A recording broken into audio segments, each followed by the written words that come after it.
Shalom jemaat GBI Alpha Omega. Apa kabar hari ini? Ada sukacita, amin. Sebentar kita akan memulai ibadah kita. Mari kita satukan hati kita. Mari kita merendahkan hati untuk memuji dan memuliakan nama Tuhan, untuk meninggikan nama Tuhan, karena Tuhan Yesus telah baik kepada kita. Terima kasih Bapa yang baik. Terima kasih Yesus buat hari ini Tuhan. Sebentar Tuhan, kami akan memulai ibadah kami Tuhan. Biarlah setiap puji dan penyembahan kami Engkau terima Tuhan Yesus.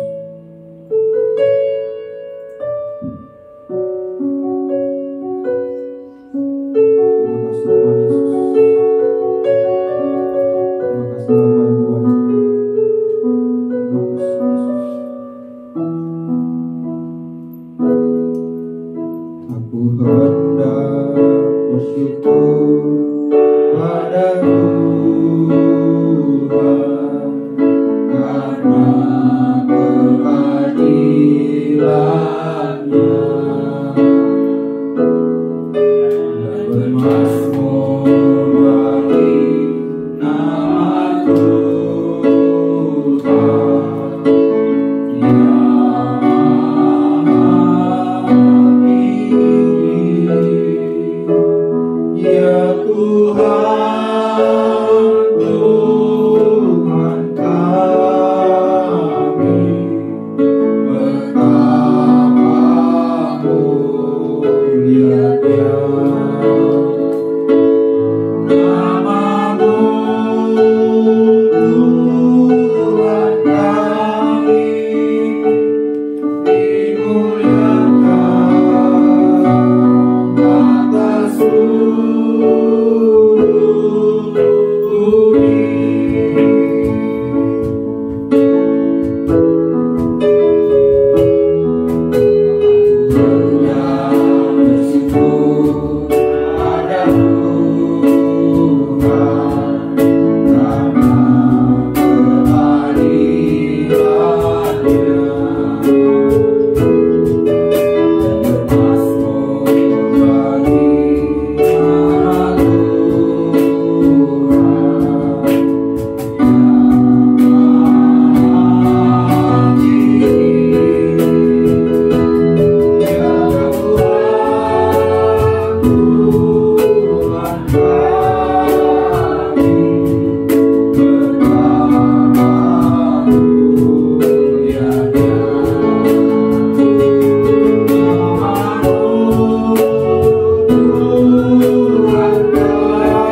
Kuduslah namamu Tuhan. Kuduslah namamu Tuhan. Terima kasih Tuhan. Terima kasih buat kebaikan Tuhan. Di sepanjang tiap hari kami boleh rasakan. Ampuni kami Tuhan, jika kami lupa bersyukur atas kebaikan Tuhan. Ampuni kami Tuhan Yesus. Ampuni kami Tuhan Yesus. Sebentar Tuhan, kami akan memuji dan memuliakan nama Tuhan. Sama-sama kita katakan amin. Shalom jemaat Tuhan. Saya undang jemaat Tuhan bangkit berdiri. Ada sukacita, amin. Amin. Haleluya.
Kita ubah jadi kau sahabatku, kau saudaraku.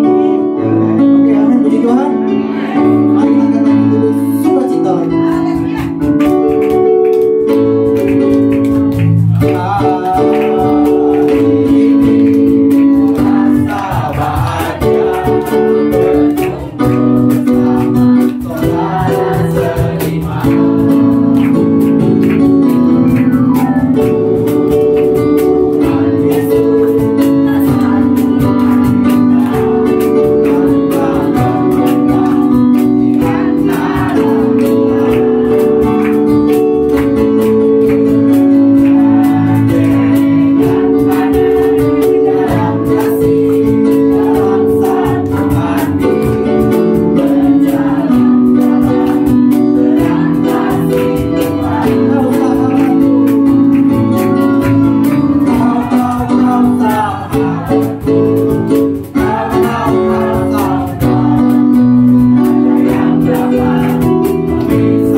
nama yang kudus, nama yang memberikan kami kemenangan. Terima kasih Tuhan, Engkau senantiasa menyertai di sepanjang kehidupan kami.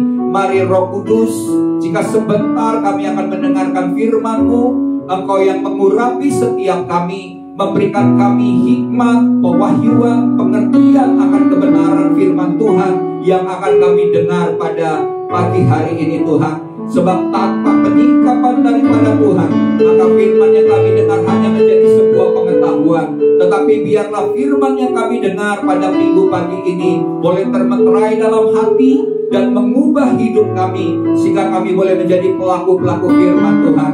Sebab Engkau berkata, berbahagialah mereka yang menjadi pelaku, bukan saja menjadi pendengar. Terima kasih Bapa, kami buka hati untuk pekerjaan firman-Mu. Kami mengikat, kami mematahkan semua pekerjaan iblis yang coba mencuri kebenaran firman Tuhan. Pada minggu pagi hari ini kami sepakat berdoa di dalam nama Tuhan Yesus Kristus. Biar kuasa Tuhan, hadirat Tuhan, lawatan Tuhan bekerja dengan dahsyat di tengah-tengah kami. Terima kasih Bapa, berbicaralah ya Tuhan, sebab kami hamba-hamba-Mu siap mendengarkannya. Dalam nama Tuhan Yesus kita siap mendengarkan firman. Bersama-sama katakan amin. Kemuliaan bagi Tuhan Yesus. Haleluya. Shalom Bapak Ibu Saudara. Ya, bagaimana, apa kabar? Luar biasa. Puji Tuhan ya. Ya, kita percaya bahwa kita semua ada dalam perlindungan dan penyertaan Tuhan yang luar biasa. Dan minggu pagi ini kita sudah masuk lagi di bulan September. Ya, September ceria katanya ya. Walaupun baru kemarin infonya BBM naik ya. Kalau BBM naik kemungkinan harga-harga yang lain juga akan naik. Tapi saya percaya bahwa firman Tuhan yang hari ini akan kita dengar, saya yakin ini merupakan sebuah pesan Tuhan yang sangat up to date bagi setiap kita. Amin. Bahwa tema hari ini adalah keuangan yang sehat.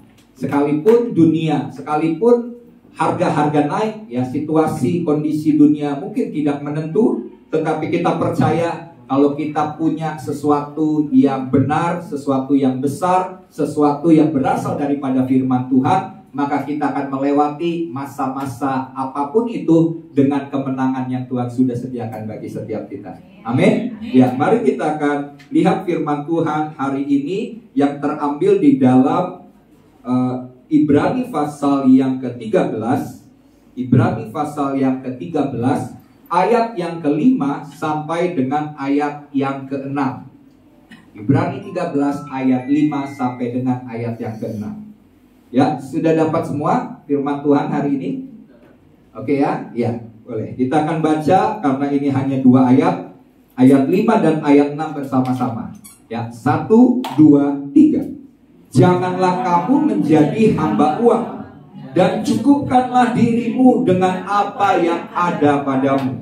Karena Allah telah berfirman, aku sekali-kali tidak akan membiarkan engkau, dan aku sekali-kali tidak akan meninggalkan engkau. Sebab itu dengan yakin kita dapat berkata, Tuhan adalah penolongku, aku tidak takut. Apakah yang dapat dilakukan manusia terhadap aku? Amin. Ya, pagi hari ini, ya kalau kita bicara soal uang, ya, segala sesuatu itu membutuhkan uang, ya. Tapi ada orang bilang begini, bahwa kan ada istilah katakan uang bukan segala-galanya, tapi banyak hal segala-galanya butuh uang, gitu kan? Nah, jadi kita akan lihat bagaimana uang itu kita lihat dari sisi firman Tuhan, ya. Karena di dalam Alkitab ada lebih dari 2350 ayat tentang uang, tentang cara menangani uang, ya, dan tentang yang berhubungan dengan uang, yaitu benda atau materi. Jadi ada sekitar 235 ayat lebih.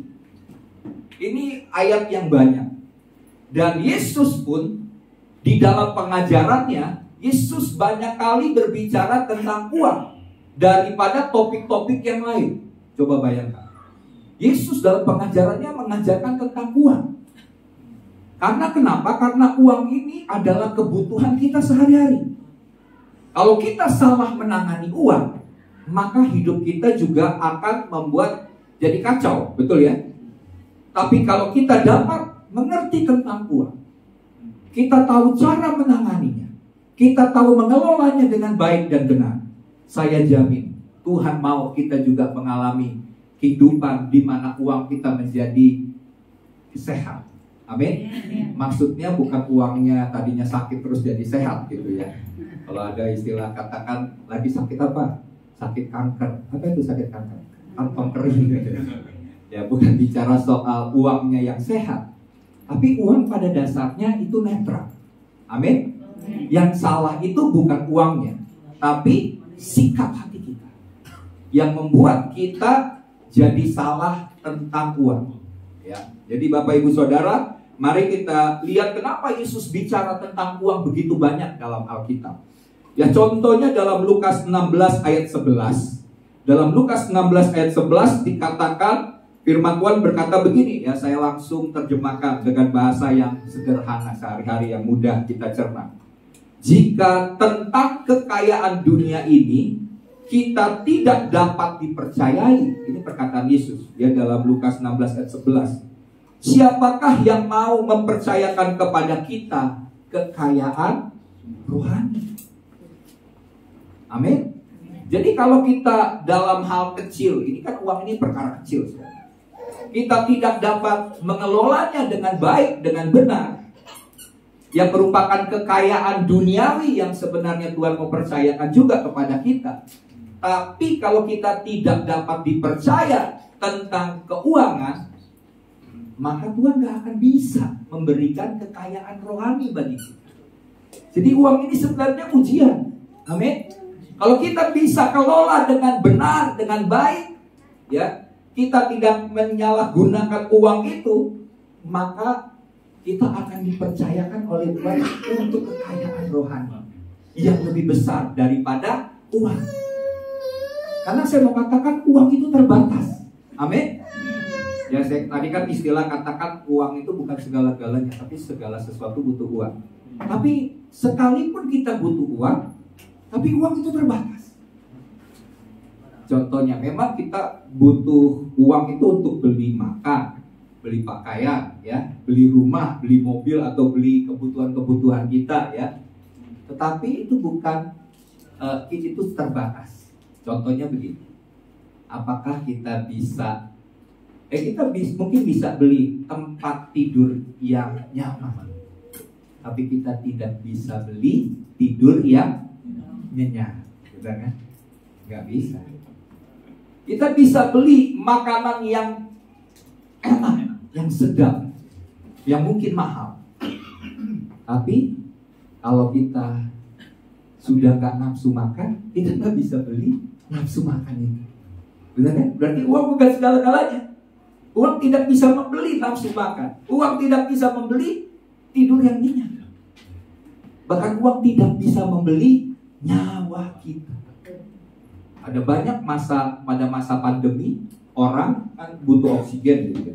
Mereka beli oksigen. Wah, mungkin mereka beli banyak sampai oksigennya habis di pasaran, harga jadi mahal. Tapi siapa yang bisa beli nyawa?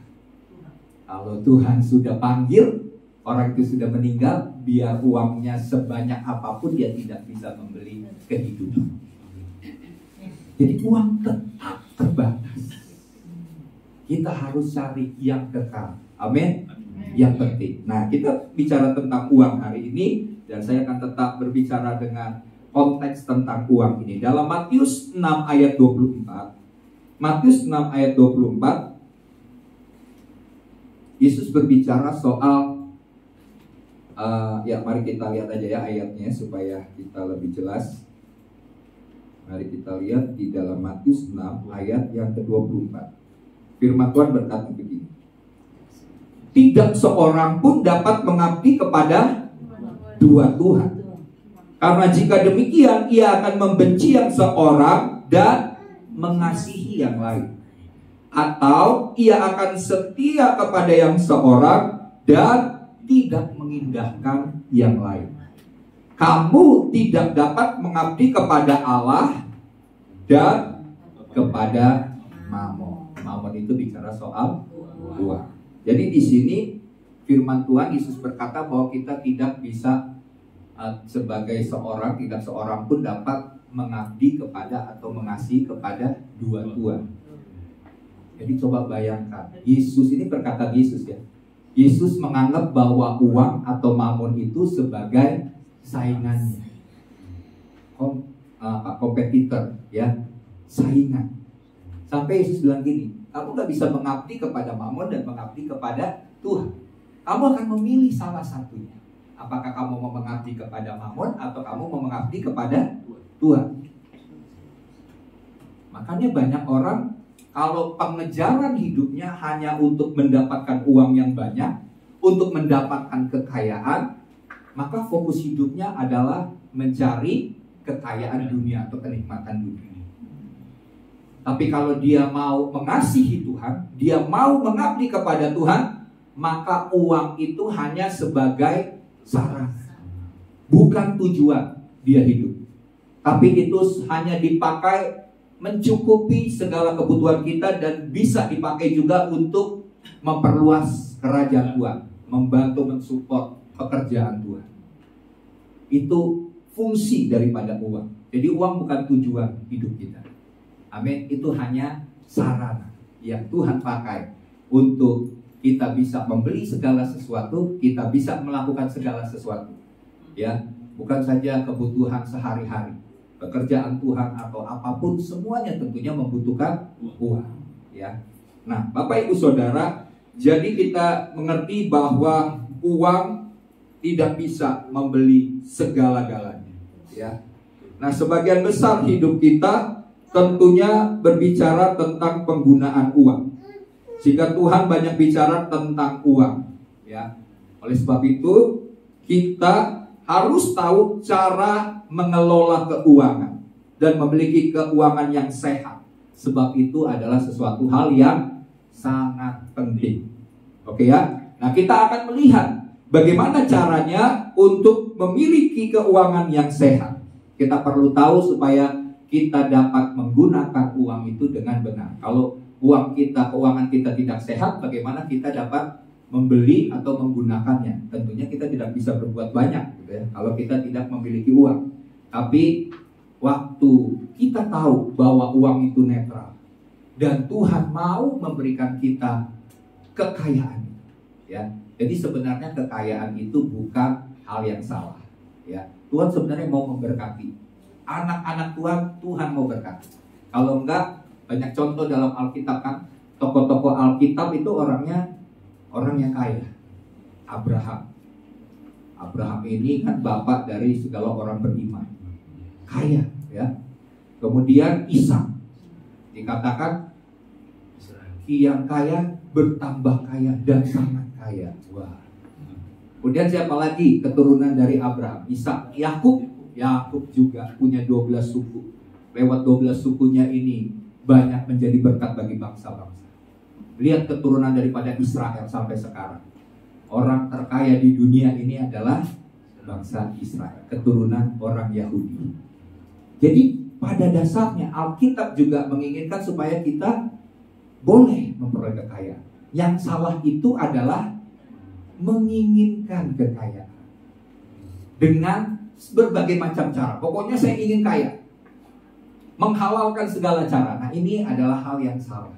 Tapi percayalah bahwa Tuhan mau memberkati kita sebagai anak-anaknya, supaya kita bisa menikmati berkat Tuhan, ya. Kita mau pergi kemana, ya Tuhan memang memberikan kita, ada istilah pas-pasan, ya. Mau pergi ke luar negeri, pas ada uang. Mau beli rumah baru, pas ada uang. Ya, jadi Tuhan berikan kita pas-pasan, tapi apapun yang kita butuhkan, Tuhan menyediakannya secara berlimpah-limpah. Bahkan persoalannya tuh bukan masalah kebutuhan, ya. Kita ini kan kadang-kadang lebih daripada kebutuhan kita dalam menggunakan uang. Nah, ini yang salah, yang tidak tepat sasaran. Oke. Nah, Bapak Ibu Saudara, kita akan lihat poin yang pertama, bagaimana kita memiliki keuangan yang sehat. Yang pertama adalah jangan jadi hamba uang. Ya. Firman Tuhan dengan tegas berkata di dalam, mari kita baca ayatnya tadi, ya, di dalam Ibrani 13 ayat yang kelima. Kita baca lagi ayat ini. Janganlah kamu menjadi hamba daripada uang. Nah, tadi saya sudah sampaikan dalam Matius 6 ayat 24 berkata bahwa tidak mungkin seorang itu bisa memiliki dua tuhan. Dia harus memilih salah satu. Coba, sampai Yesus katakan saingannya adalah uang. Karena sudah banyak bukti orang bisa menjual imannya oleh karena pengejarannya akan uang. Benar kan? Misalnya nih, ada orang yang misalnya mau mengejar jabatan. Untuk dapatkan sebuah jabatan yang tinggi, yang baik, ya, ujung-ujungnya dia kan mengorbankan imannya. Untuk mendapatkan bukan cuma jabatan sebenarnya, ujung-ujungnya adalah uang yang banyak untuk dapat mencukupi kebutuhannya yang begitu banyak. Terus ada juga orang yang mencari kekayaan uang itu dengan meninggalkan iman, udah tadi ya. Terus juga ada yang misalnya nih, orang yang mengejar laki-laki atau perempuan, karena laki-laki atau perempuan itu banyak uang. Jadi waktu dia menikah, tujuannya adalah uang, sekalipun beda imannya. Benar kan? Udah ada fasilitas rumah, fasilitas mobil, fasilitas segala sesuatu yang dibutuhkan, dia kejar itu, sekalipun harus mengorbankan atau meninggalkan iman percayanya kepada Yesus.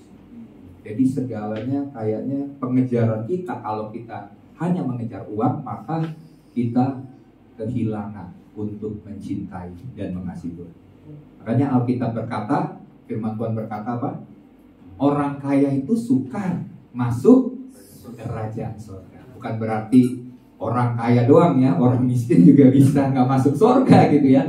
Tapi sukar, kenapa? Karena pengejarannya, hatinya itu hanya tertuju kepada uang. Dari pagi sampai pagi lagi bekerja dengan tujuan cari uang.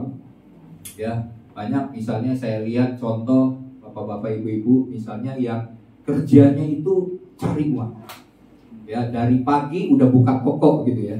Malam paling telat, pokoknya udah tengah malam baru tutup tokonya. Besok pagi lagi kerja lagi, cari uang. Nggak ada liburnya. Hari Minggu juga kerja, nggak ke ibadah, nggak ke gereja. Karena tujuannya apa? Cari uang. Penampilannya mungkin biasa, penampilannya sederhana, ya. Tapi uangnya banyak. Uangnya banyak. Karena kenapa? Hidupnya hanya mengejar uang. Liburnya itu setahun cuma 1 kali. Libur, karena libur Natal gitu ya. Tanggal 25 atau misalnya Imlek, cuma Imlek doang liburnya. Setelah itu kerja terus dari pagi sampai tengah malam. Uangnya memang banyak, tapi akibatnya apa? Kehilangan nyawanya. Karena kenapa? Hanya mengejar uang, mengejar kekayaan yang sia-sia, kekayaan duniawi. Itu tidak. Nah, kalau sudah begitu ya, orang lain nikmatin berkat Tuhan dari orang yang kerja keras ini, tapi dia sendiri tidak bisa menikmati. Setelah umurnya sudah tua, apa yang terjadi? Dia baru berlibur 3 hari atau 1 minggu di rumah sakit yang paling indah, ya kan? Karena semua kehidupannya, tujuan hidupnya hanya mencari uang. Penampilannya sederhana, nggak pergi ke luar negeri, nggak pergi ke tempat-tempat yang indah-indah. Semuanya pokoknya merasa hobi, suka cari uang, tapi nggak pernah menikmati. Alkitab katakan sia-sia gitu ya. Orang yang sudah bekerja keras, mempunyai banyak uang, bertimbun-timbun, berbanyak sekali, tapi tidak bisa menikmati. Ini adalah kesia-sia dalam kehidupan. Ya, oke. Jadi ini yang pertama, jangan kita menjadi hamba uang. Apa itu hamba uang? Hamba uang itu adalah orang yang memiliki nafsu atau keinginan ya untuk mencari kekayaan duniawi sebagai tujuan hidup. Dia mau supaya memiliki uang lebih banyak dan lebih banyak lagi. Karena manusia kan nggak pernah puas, betul ya? Kita nggak pernah puas sudah dapat yang kita ingin capai, kita cita-citakan sudah dapat, tahu-tahu besok saya pengen melakukan ini yang lebih besar lagi. Kita sudah mendapatkan apa yang kita harapkan, cari lagi yang lebih besar lagi. Manusia tidak akan pernah puas. Nah, kalau kita tidak akan pernah puas dengan mencari terus semua kekayaan dunia, maka itulah orang yang disebut sebagai hamba atau budak daripada uang. Semestinya uang itu kan bukan menjadikan diri kita budak, tapi kita semestinya yang menjadi tuan atas uang. Jadi saya mau katakan begini ya, bahwa uang itu adalah hamba yang baik. Tapi uang juga adalah tuan yang kejam. Ya. Jadi kalau kita tahu bahwa kita ini dipercaya oleh Tuhan untuk mengelola uang, uang itu ada di dalam tangan kita atau di bawah telapak kaki kita. Kita bisa atur. Tujuan Tuhan dengan memberkati kita dengan uang, kita mengatur keuangan itu dengan bijak. Bukan menjadi hamba uang. Tapi kalau kita mengejar uang, maka dia akan menjadi tuan yang kejam. Kenapa? Kita akan bekerja keras, banting tulang. Apa saja yang bisa dibanting. Pokoknya bagaimana caranya dapat uang yang banyak. Tapi akhirnya setelah kita kerja keras, ya, apa yang terjadi? Kita tidak mendapatkan apa yang kita kejar itu. Karena uang itu bersayap. Ya. Semakin kita kejar, makin terbang jauh. Tapi waktu kita hidup di dalam berkat Tuhan, firman Tuhan katakan apa? Berkat Tuhanlah yang menjadikan kaya, susah payah tidak akan menambah. Maka waktu kita hidup dekat dengan Tuhan, bonusnya adalah uang, berkat Tuhan. Ya, karena firman Tuhan dalam Matius 6 ayat 33 kan, jangan kamu khawatir tentang apapun juga. Apa yang kamu makan, minum, pakai. Burung di udara Tuhan pelihara, ya kan? Kemudian Salomo dalam kemegahannya tidak dapat mendandani, ya kan? Lebih indah daripada bunga bangku yang hari ini tumbuh, besok layu. Satu hari Tuhan bisa mendandani. Berapa banyak bunga Tuhan bisa mendandani dengan ini. Itu disediakan oleh setiap kita. Amin, itu adalah janji Tuhan. Nah, jadi jangan jadi hamba uang. Nah, firman Tuhan berkata begini. Jadi masalahnya adalah cinta akan uang itu adalah akar dari segala kejahatan. Uang itu tidak salah. Uang itu netral. Tapi cinta akan uang akar dari segala kejahatan. Oleh karena kita mengejar uang, ya, maka kita bisa menghalalkan segala cara. Kita bisa membuat banyak hal yang bahkan menolak keyakinan iman kita dengan bagaimana caranya kita mendapatkan uang yang banyak. Ya, jadi mari Bapak Ibu Saudara, biarlah pengejaran kita adalah pengejaran akan Tuhan. Ya, karena waktu kita mengejar Tuhan, maka berkat-berkat Tuhan itu Tuhan akan sediakan. Ya, itu yang pertama. Jangan menjadi hamba uang. Nah, yang kedua adalah mencukupkan diri dengan apa yang ada. Ya, saya katakan tadi bahwa kita tidak pernah puas untuk mengejar pencapaian-pencapaian atau prestasi karir yang ingin kita gapai atau kita rindukan, ya. Nah, jadi kita harus mencukupkan dari segala sesuatu yang ada pada kita. Ada ucapan syukur, ya, sekalipun kita mungkin saat ini belum mencapai apa yang kita harapkan. Kita tetap bersyukur kepada Tuhan karena uang bukan segala-galanya. Karena kenapa kita harus mengucap syukur? Karena jangan sampai kalau kita tidak mencukupkan diri kita akan segala sesuatu, maka kita menjadi orang yang serakah. Kita menjadi orang yang tamak. Potensi untuk menjadi serakah dan tamak itu bisa terjadi kalau kita tidak mengucap syukur dengan berkat-berkat Tuhan. Betul kan? Kayaknya semuanya kurang. Lihat orang punya mobil baru, kita bilang, wah, mobil saya nih kayaknya udah udah tua nih, perlu ganti mobil yang baru, yang lebih keren gitu ya. Atau misalnya tetangga punya, misalnya karena rumahnya mungkin berdekat-dekatan, tetangga punya TV baru ya, teknologi yang lebih canggih, terus kita bilang, wah TV saya nih udah jelek nih, mesti ganti dengan teknologi yang lebih baik lagi. Kita tidak akan pernah puas. Jadi sebenarnya kebutuhan kita ini cukup, betul ya?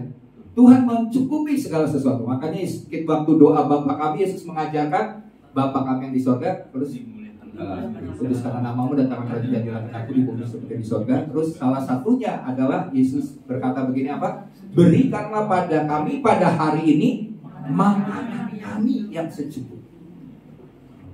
Untuk kebutuhan Tuhan sediakan, bukan saja cukup, berkelimpahan. Tapi yang membuat kita tidak pernah cukup adalah gaya hidup kita.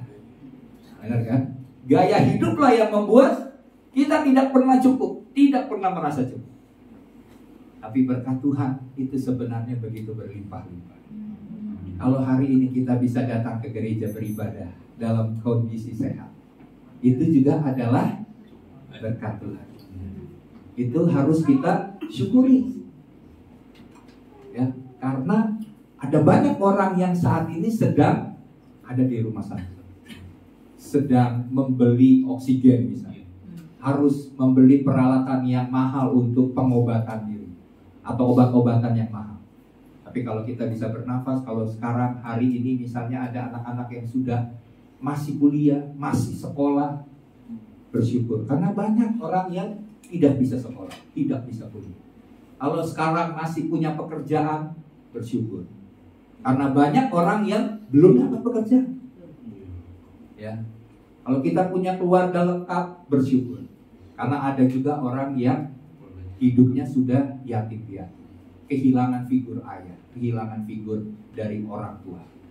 Kalau kita bisa masih punya lengkap keluarga kita juga harus bersyukur. Ya. Mencukupkan segala sesuatu dengan apa yang ada pada kita. Ya, tadi saya sudah jelaskan bahwa yang membuat kita tidak pernah cukup adalah gaya hidup kita. Mari kita mencukupkan dengan apa yang Tuhan sediakan atas hidup kita. Ya, terus yang ketiga, yang terakhir. Yang terakhir dikatakan apa? Percaya kepada pemeliharaan Tuhan. Mari kita lihat ayatnya di dalam ayat ini ya. Firman Tuhan berkata begini.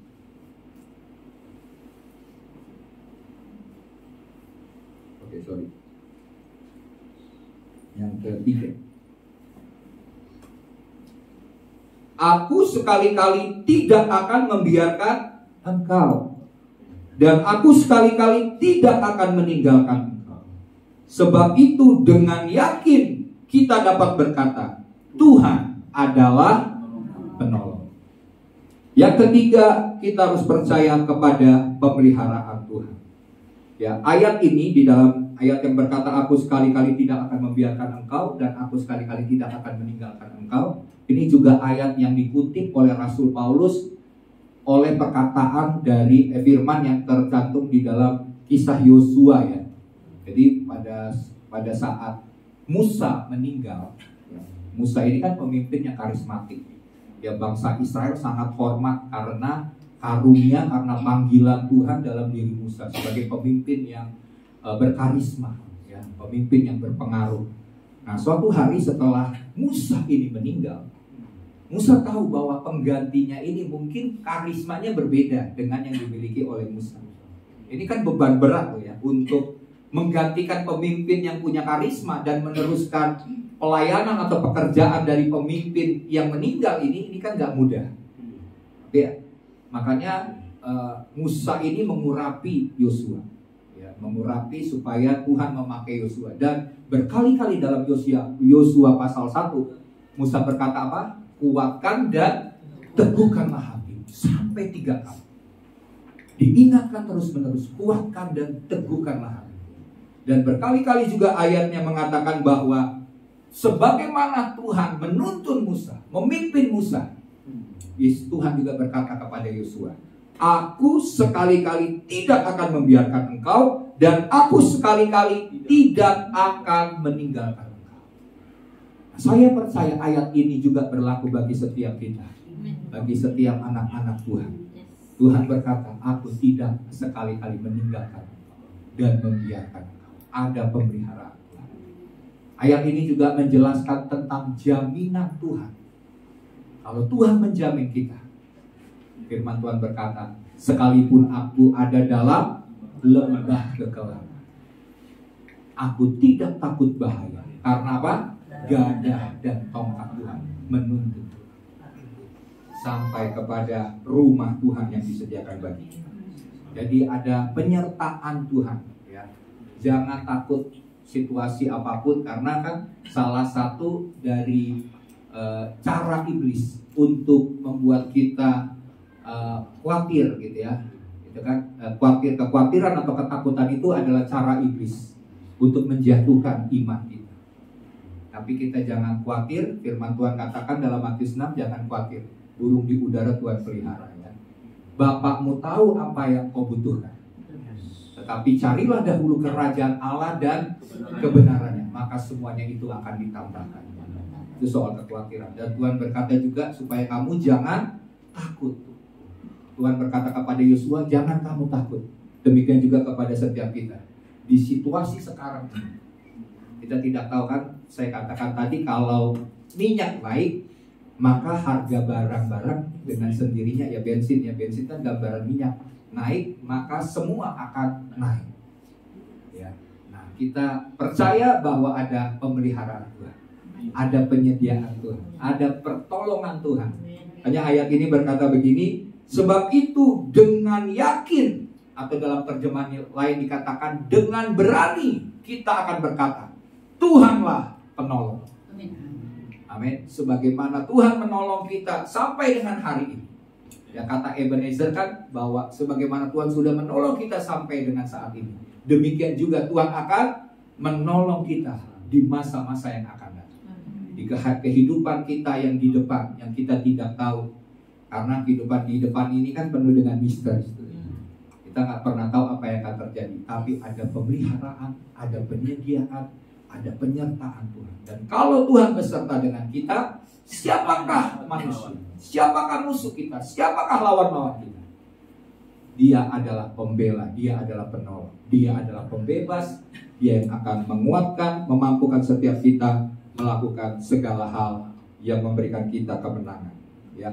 Jadi di sini biarlah kita percaya bahwa Tuhan yang selalu menolong, dia juga akan memelihara seluruh hidup kita di sepanjang hidup kita. Amin. Sampai kita menyelesaikan tugas kita di bumi. Tuhan akan tetap menolong, Tuhan akan terus memelihara, Tuhan akan menyediakan, seperti juga Elia, ya, waktu terjadi kekeringan, hujan tidak turun selama 3,5 tahun, tapi Tuhan pelihara Elia di tepi sungai Kerit, dan dia mengirimkan burung gagak. Ini hal yang tidak mungkin, tapi bagi Tuhan tidak ada perkara yang mustahil. Percayalah, hal yang bagi kita, wah kayaknya nih berulang-ulang nih, saya juga mengalami misalnya, wah udah akhir bulan nih. Akhir bulan kan biasanya ini udah gak cukup nih, ya kan? Untuk tinggal berapa hari ke depan ini kayaknya kebutuhan udah gak cukup. Tapi ada cara Tuhan. Amin.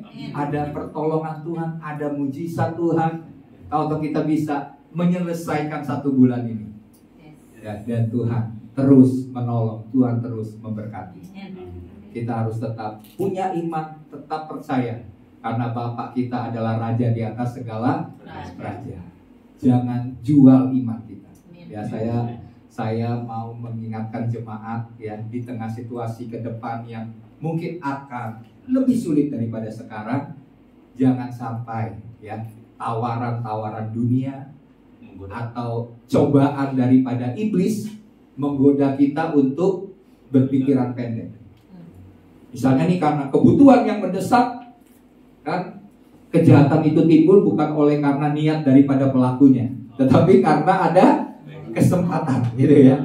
Nah, karena kebutuhan yang begitu besar, ada kesempatan untuk mencuri, ya, untuk korupsi misalnya, untuk melakukan hal-hal yang jahat, kita langgar firman Tuhan, kita abaikan, kita bilang nggak apa-apa lah, buat dosa, ya kan?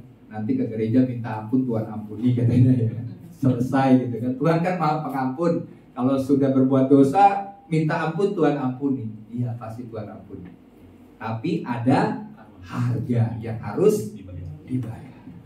Karena apa yang kita tabur itu yang akan kita tuai. Ya, kalau kita mungkin sekarang ini sedang mengalami keadaan yang sukar, mungkin juga akibat dari apa yang kita sudah tabur di masa-masa yang lalu. Tapi nggak apa-apa, jalani proses. Apapun masalah, pergumulan yang harus kita hadapi sekarang ini, percayalah ada waktunya. Amin. Segala sesuatu proses itu kan ada waktu ya. Gak mungkin sepanjang tahun proses terus. Sama seperti ada masa ujian, ada masa kenaikan tingkat, gitu kan? Ujian itu kan tujuannya supaya kita akan naik tingkat. Jadi selesai kita menyelesaikan ujian, kita tetap benar, kita tetap setia, kita tetap percaya kepada Tuhan, maka kita akan mengalami kenaikan tingkat level. Dan percayalah ujian iman yang kita hadapi ke depan, kita percaya kita akan keluar sebagai orang-orang yang benar. Ya. Nah, jadi kesimpulannya Bapak Ibu Saudara dari firman Tuhan hari ini adalah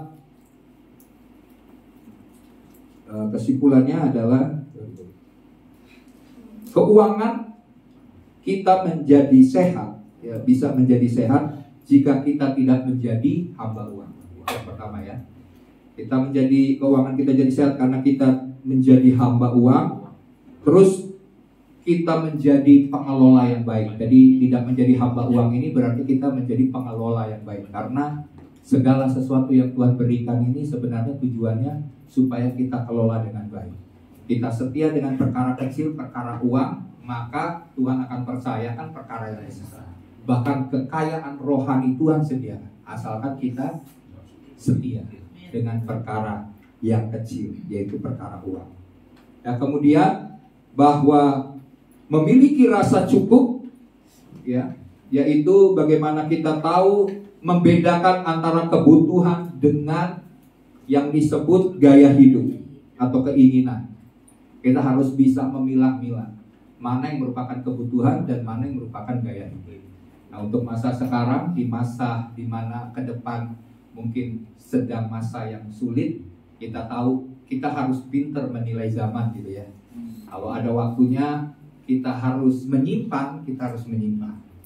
Ada waktunya kita harus melepas, kita harus melepas. Segala sesuatu harus ada waktunya.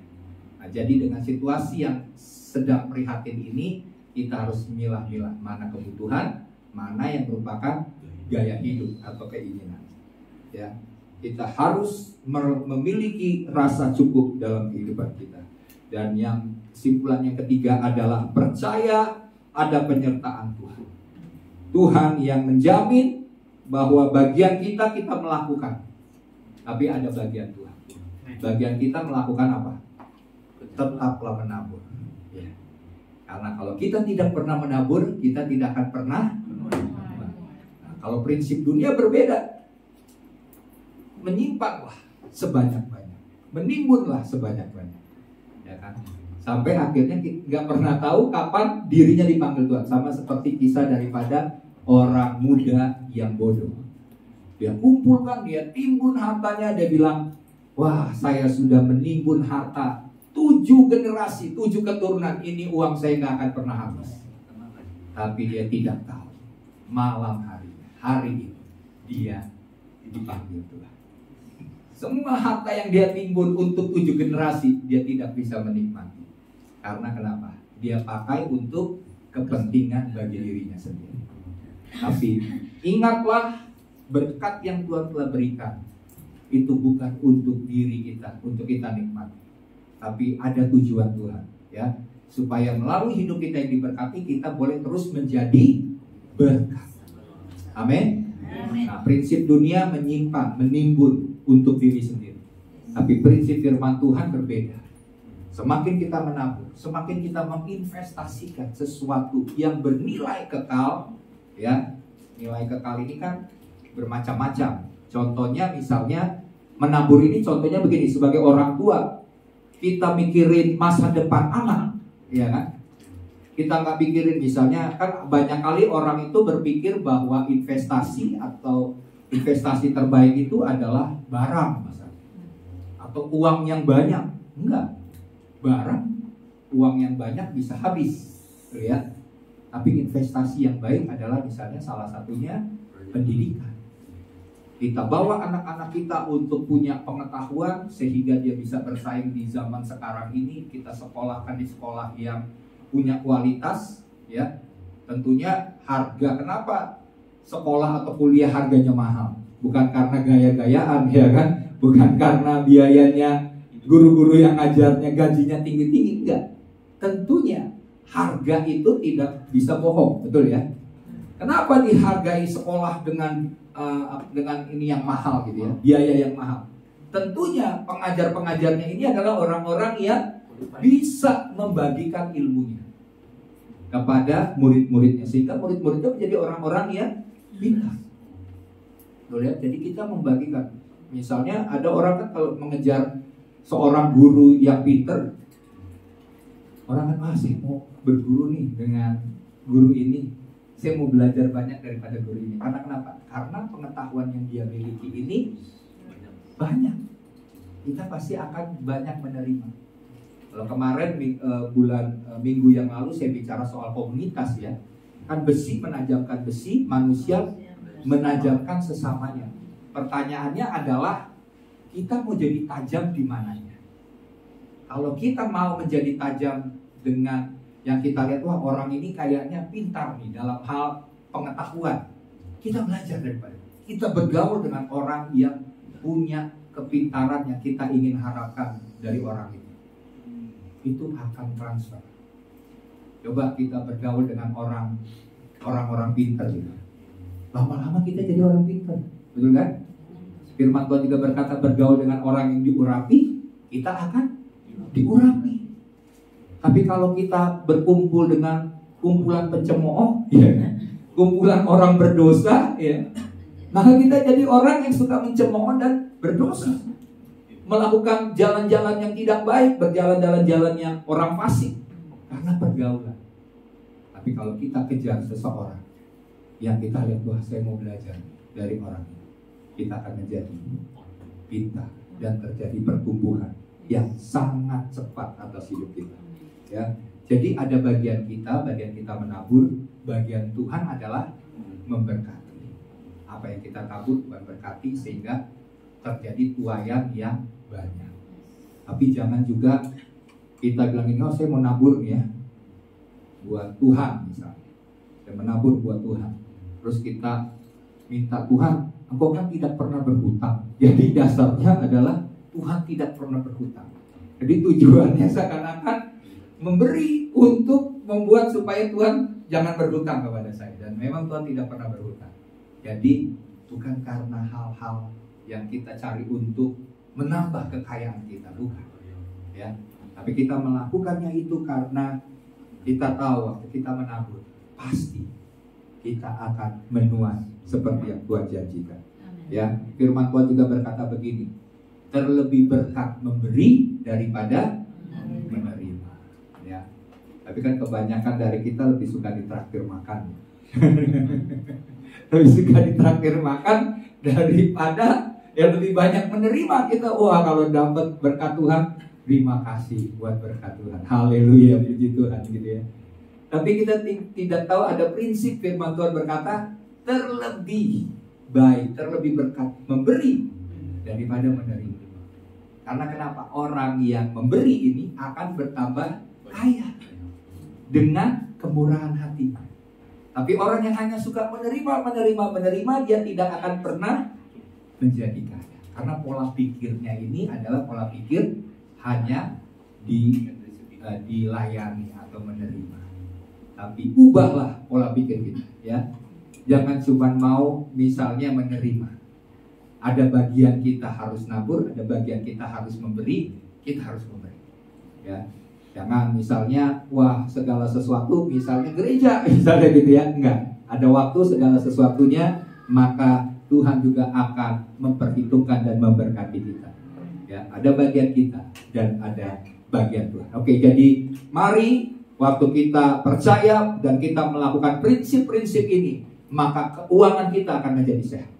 Ya, dan Tuhan berjanji, Dia menjamin kita ada penyertaan, pemeliharaan dan pertolongan Tuhan yang tidak pernah terlambat. Mari kita bangkit berdiri.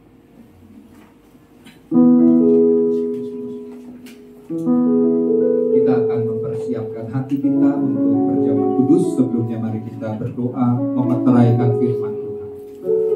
Bapa kami yang ada dalam kerajaan sorga, kami mengucap syukur kepadamu Tuhan, bahwa Engkau sungguh teramat baik dalam kehidupan kami.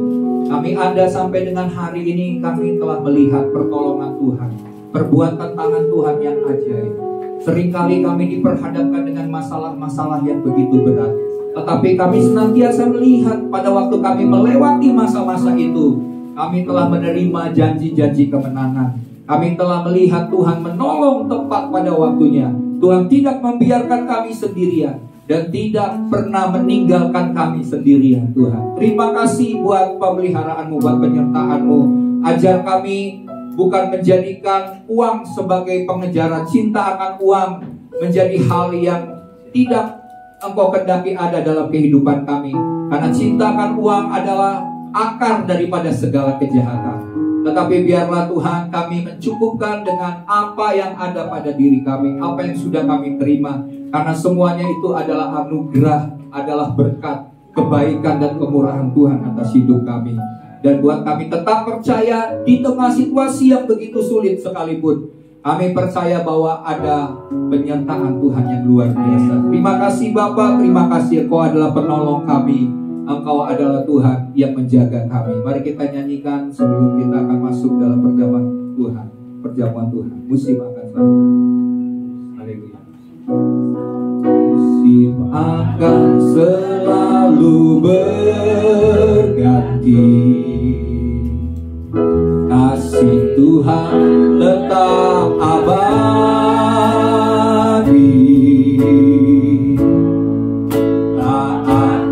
Berubah sampai selamanya. Ku tetap percaya. Ku yakin Tuhan, ku yakin Tuhan memberkati. Ku yakin Tuhan, ku yakin Tuhan melindungi. Burung di udara Tuhan pelihara, karena kasih-Nya Tuhan selalu menolongku,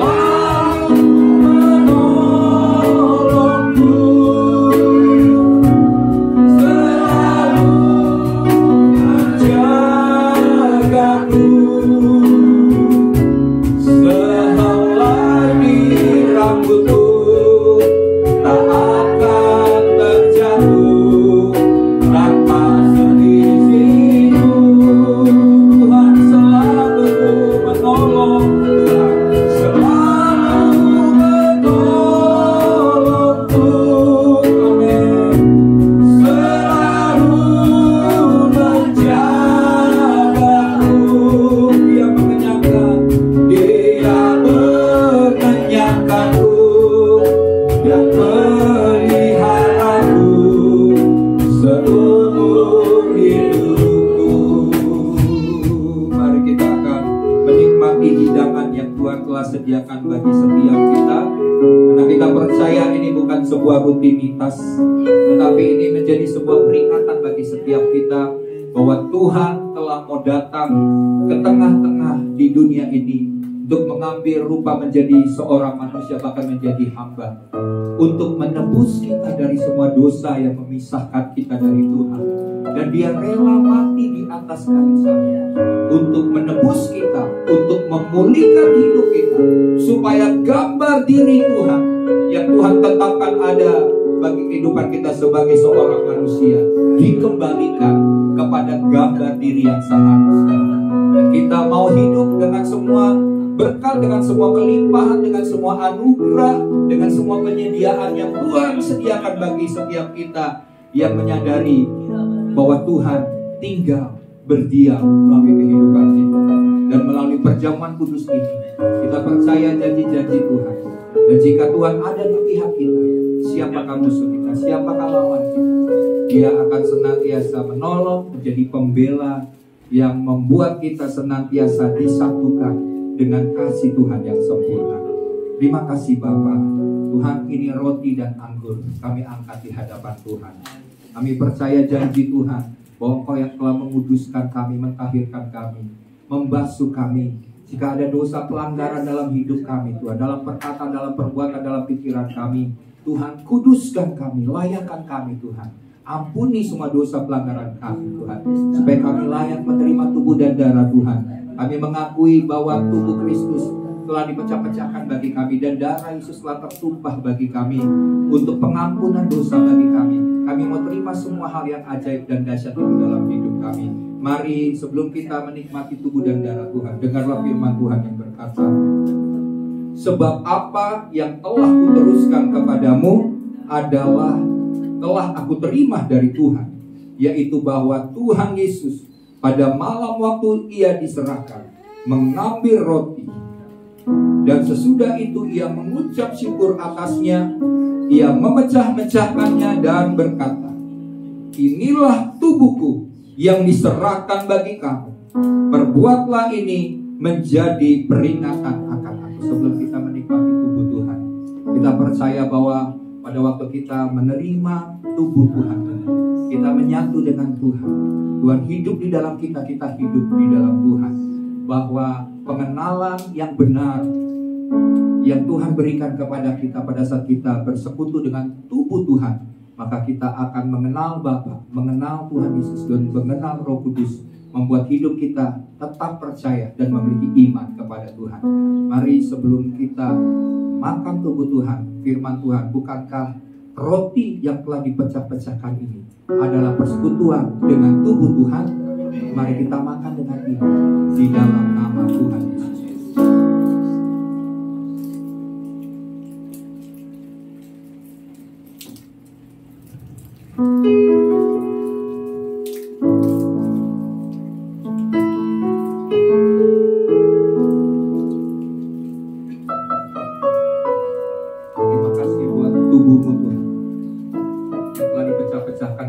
Kami mau mengingat akan apa yang telah Engkau lakukan, pengorbananmu bagi kami.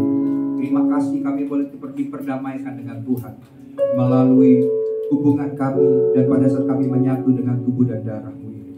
Terima kasih Tuhan. Mari kita mengangkat cawan di atas kepala kita.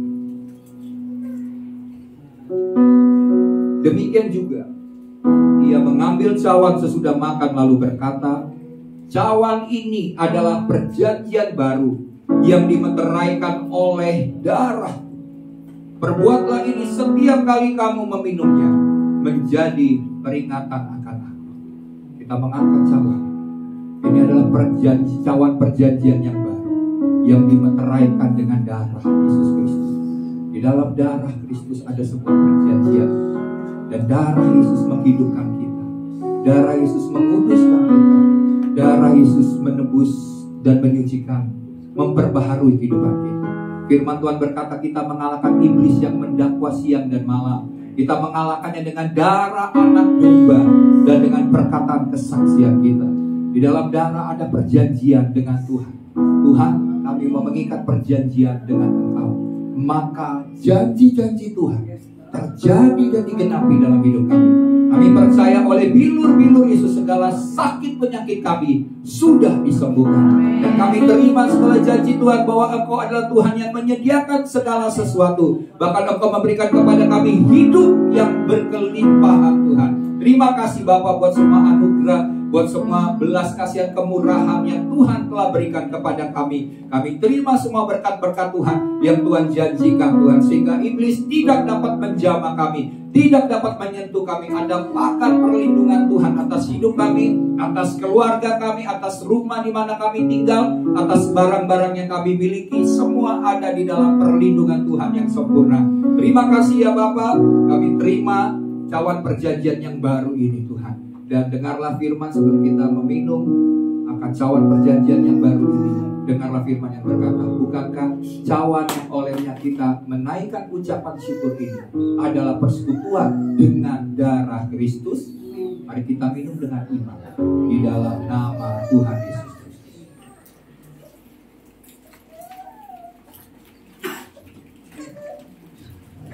Silakan musik video.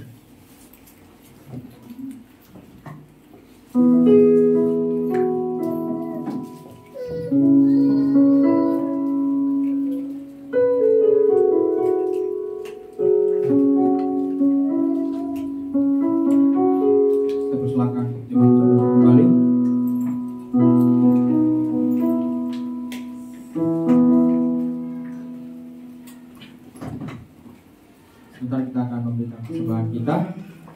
Kita bersatu di dalam doa. Terima kasih Bapak yang baik, terima kasih Yesus buat hari ini sampai detik ini Tuhan. Engkau masih memberkati kami Tuhan Yesus. Sebentar Tuhan kami akan memberikan persembahan. Biarlah apa yang sudah kami berikan, Engkau terima Tuhan Yesus. Kami siap memberi hanya di dalam nama Yesus. Haleluya. Amin.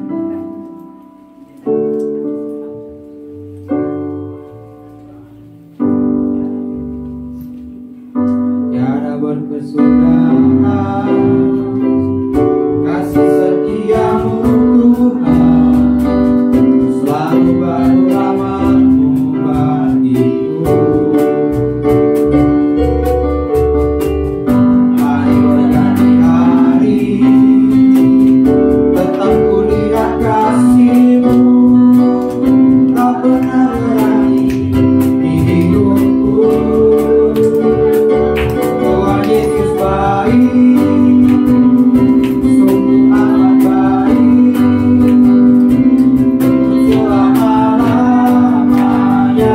Tuhan Yesus baik, Tuhan Yesus baik, sungguh amat baik, selama-lamanya. Tuhan Yesus baik, Tuhan Yesus baik, sungguh amat baik, untuk selama-lamanya. Tuhan Yesus baik, untuk selama-lamanya. Tuhan Yesus baik. Haleluya. Tuhan Yesus memberkati setiap persembahan Bapak Ibu yang berikan. Sebentar kita akan mengakhiri ibadah kita. Saya undang jemaat untuk bangkit berdiri.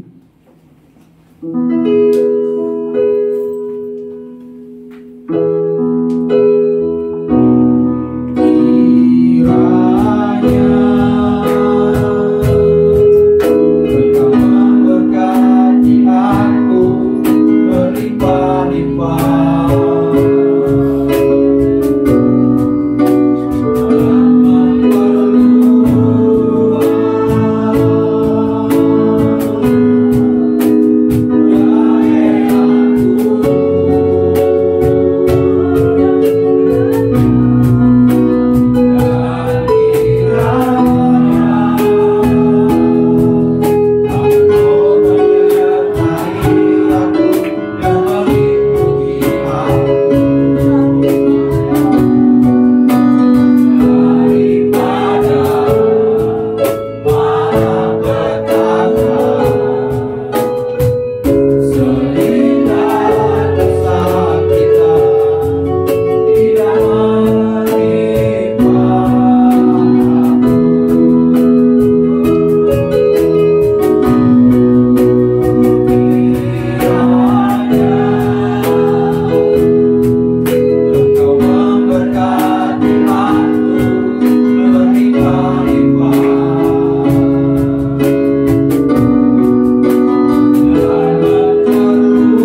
pagi ini di awal bulan yang baru ini Tuhan, kami sudah mendengarkan firman Tuhan. Biar kebenaran itu sungguh-sungguh kami mengerti bahwa Tuhan memberikan kepada kita supaya keuangan kita menjadi sehat. Dan itu adalah janji yang Tuhan sediakan asalkan kita menjadi pelaku daripada firman Tuhan. Kami juga berdoa ya Tuhan bagi seluruh jemaat Tuhan yang sedang mengalami pergumulan dan masalah yang berat. Kami berdoa Tuhan, kami berserah, kami bergantung kepada Tuhan. Karena tangan Tuhan tidak kurang panjang untuk menolong setiap kami. Bahwa Tuhan senantiasa menyertai di sepanjang kehidupan kami. Oleh sebab itu Bapa, kami berdoa bagi jemaat yang sakit. Kami berdoa, kami sepakat berdoa bagi mereka yang sakit.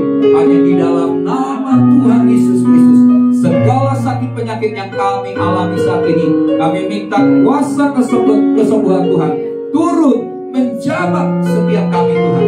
Sehingga oleh bilur-bilur Yesus yang ajaib, segala sakit penyakit kami apapun itu, oleh bilur Yesus kami sudah disembuhkan. Kami terima kesembuhan yang daripada Tuhan. Kami juga percaya janji Tuhan bahwa Tuhan akan memberkati kami, keuangan kami, memberkati segala usaha pekerjaan kami. Kami percaya Tuhan telah menyediakan, sebab Aku adalah Jehovah Jireh. Kami berdoa bagi jemaat yang membutuhkan pekerjaan. Tuhan menyediakan pekerjaan yang layak, pekerjaan yang baik, Tuhan yang Tuhan sediakan. Kami juga berdoa bagi mungkin jemaat yang sedang bersekolah, Tuhan sedang kuliah. Tuhan senantiasa memberikan hikmat, Tuhan senantiasa memberikan tuntunan, Tuhan senantiasa memimpin langkah-langkah mereka sehingga masa depan yang baik, masa depan yang cerah, masa depan yang dahsyat Tuhan yang Tuhan sediakan Tuhan, kami boleh nikmati sebagai anak-anak-Mu Tuhan.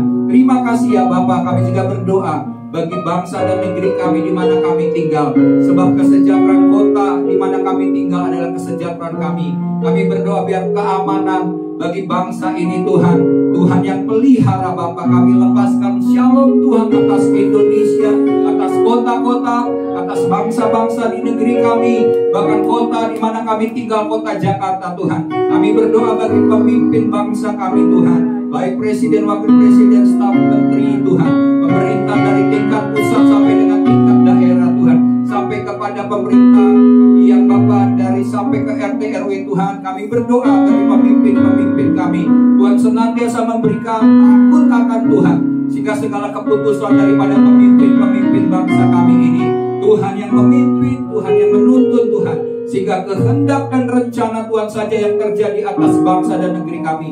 Kami tolak semua intervensi iblis, semua pekerjaan kegelapan atas bangsa dan negeri kami, atas Indonesia, atas wilayah Jakarta. Kami sepakat menolaknya dalam nama Tuhan Yesus Kristus. Kami minta keamanan, damai, sejahtera Tuhan atas kota kami, atas bangsa dan negeri kami. Dan kami akan lihat Bapa, biar semakin banyak jiwa-jiwa yang mengenal Yesus, semakin banyak jiwa-jiwa yang dituai Tuhan, sehingga mereka mendapatkan keselamatan yang daripada Tuhan. Kami minta Bapa, biarlah belas kasihan Tuhan turun atas bangsa dan negeri kami. Kami boleh ambil bagian berdoa bagi bangsa dan negeri kami Indonesia. Terima kasih Bapa, terima kasih Tuhan. Dan di penghujung daripada ibadah kami Tuhan, kami mau terima janji berkat yang Tuhan siapkan bagi setiap kami. Sebab segala berkat-berkat itu telah disediakan di sorga bagi setiap kami, dan kami akan menerimanya pada hari ini. Mari jemaat Tuhan, angkat tanganmu, arahkan hatimu kepada Tuhan, dan terimalah berkat daripada Bapa Surgawi, memberkati kehidupanmu, memberkati keluargamu, memberkati pekerjaan, memberkati pelayanan, dan memberkati apapun yang engkau miliki dan ada.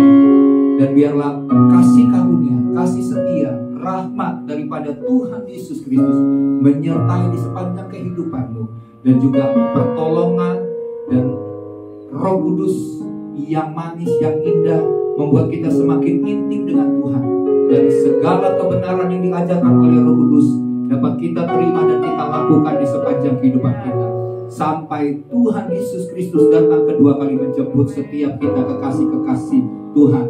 Dan Tuhan akan mengangkat kita di awan-awan yang permai. Kita akan tinggal bersama-sama dengan Tuhan di dalam pemeliharaan dan perlindungan Tuhan yang sempurna.